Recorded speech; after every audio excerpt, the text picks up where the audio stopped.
ഇന്നലെയുണ്ടായ കനത്ത കാറ്റിലും മഴയിലും കയ്പമംഗലത്ത് വ്യാപക നാശനഷ്ടം. നിരവധി മരങ്ങൾ കടപുഴകി വീണു. വീടുകൾക്കും നാശനഷ്ടമുണ്ടായിട്ടുണ്ട്. ഇന്നലെ വൈകിട്ട് 6 മണിയോടെ പെയ്ത മഴയിലും തുടർന്നുണ്ടായ കാറ്റിലുമാണ് നാശനഷ്ടമുണ്ടായത്. കയ്പമംഗലം പഞ്ചായത്ത് ഓഫീസിന് പടിഞ്ഞാറ് ഭാഗത്താണ് കൂടുതലും നാശനഷ്ടമുണ്ടായത്.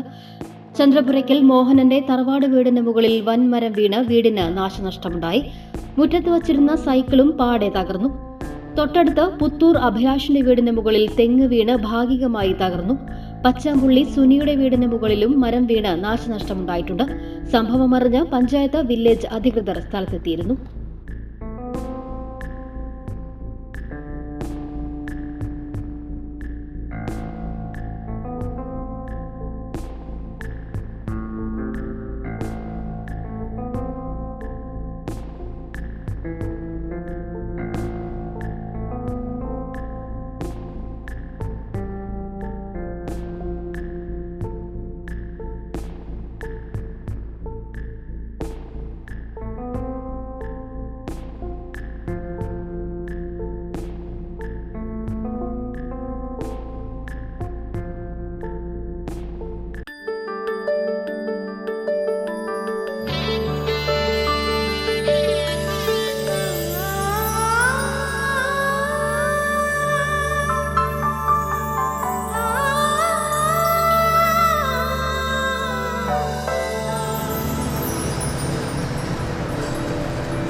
നിങ്ങളുടെ അധ്വാനത്തിന് സത്യമുണ്ട്.